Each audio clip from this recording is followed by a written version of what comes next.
ഇത് ദോസ്ത് P15 engine ഹെഡാണിത്. ഇത് customer complaint എന്ന് പറഞ്ഞു കഴിഞ്ഞാൽ എക്സസ് സ്മോക്കായിട്ടൂടെ വന്നതാണ്. അപ്പോൾ നമ്മളിത് അഴിച്ചു നോക്കിയപ്പോൾ നമുക്ക് കാണാൻ സാധിച്ചതിൽ ഫസ്റ്റ് നമ്മൾ ഇതിൻ്റെ നമ്മൾ ടർബോ അഴിച്ച് നോക്കിയായിരുന്നു. കാരണം ടർബോ നമ്മൾ ഫസ്റ്റ് സസ്പെക്ട് ചെയ്തതാണ്. കാരണം ടർബോൻ്റെ എക്സോസ്റ്റ് ഔട്ടാണ്. കാരണം ഇത് നേരെ കണക്റ്റ് ആവുന്നത് സൈലൻസറിലോട്ടാണ്. അപ്പോൾ ഈ എക്സോസ്റ്റ് സൈഡിൽ ഒരിക്കലും ത്രോയിൽ വരാൻ പാടില്ല. കാരണം ഇതിൻ്റെ നടുക്കൊരു ഓയിൽ പാത്ത് പോകുന്നുണ്ട്. ഇതിൻ്റെ ടർബൈൻ വീലിനെ കൂളാക്കാൻ വേണ്ടി ഒരു ഓയിൽ പാത്ത് ഉണ്ട്. അപ്പോൾ ഇവിടെ വരുന്ന സീല് പോകുമ്പോഴാണ് ഇതിൽ ഓയിൽ അടിക്കുന്നത്.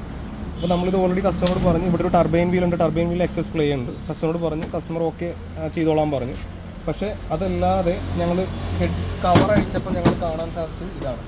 ഇതിൻ്റെ ഹെഡിൻ്റെ ടോപ്പ് ഭാഗം ഒന്ന് തിരിച്ച് ഇതാണ്. ഇത് എക്സസ് സ്ലഡ്ജാണിത്. അതായത് ഓയിൽ കുറേ നാളായിട്ട് മാറാതിരിക്കുമ്പോൾ വരുന്നതാണ് ഇത്രയും സ്ലഡ്ജ്. ഇത് കണ്ടോ, ഇത് ഒന്ന് കൈവച്ചൊന്ന് ഇത് കാണിച്ചു കൊടുത്തേ. കണ്ടോ, ഇത് നമ്മളിപ്പോൾ ഒരു ഡീസലിട്ടോ അല്ലെങ്കിൽ ഒരു എൻജിൻ ഫ്ലഷ് ഇട്ട് ക്ലീൻ ചെയ്താൽ പോലും ഇത് പോകില്ല.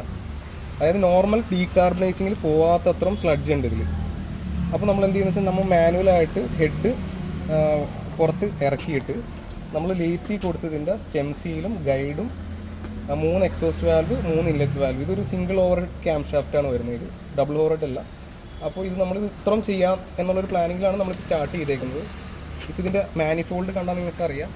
ഒന്ന് കാണിക്കും കാരണം മാനിഫോൾഡിൻ്റെ ഫുൾ സൈഡ് കംപ്ലീറ്റ് ക്ലോഗ്ഡ് ആണ്. കാരണം അതായത് ഇത് നമ്മുടെ ബ്രീത്തിങ് പോലെ തന്നെയാണ്, നമ്മുടെ മനുഷ്യൻ്റെ ബ്രീത്തിങ് പോലെ തന്നെ. ഇത് ബ്ലോക്ക് ആയി കഴിഞ്ഞാൽ അകത്തേക്ക് ഫ്രഷ് എയർ അത്രയും കുറച്ചേ കയറുള്ളൂ. സെയിം അതേ അവസ്ഥ തന്നെ ആയിരിക്കും ഇതിൻ്റെ എക്സോസ്റ്റ്. ഞാൻ കാണിച്ചു തരാം. എക്സോസ്റ്റ് ഇതാണ് എക്സോസ്റ്റ്. ഇതിൻ്റെ കാറ്റലിക് കൺവേർട്ടറാണിത്. കാറ്റലിക് കൺവേർട്ടറിൻ്റെ മൗത്ത് കണ്ടോ, ഇത്രയും ബ്ലോക്കാണ്. അപ്പോൾ ഓൾറെഡി നമ്മൾ ഇങ്ങനത്തെ ഒരു സിറ്റുവേഷൻ വരുമ്പോൾ ഇതിൻ്റെ എയർ ഇൻടേക്ക്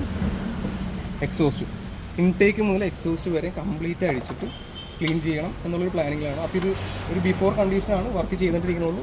ഇത് കഴിഞ്ഞിട്ടുള്ള ഫോട്ടോസും വീഡിയോസും ഞങ്ങൾ അപ്ലോഡ് ചെയ്യാം.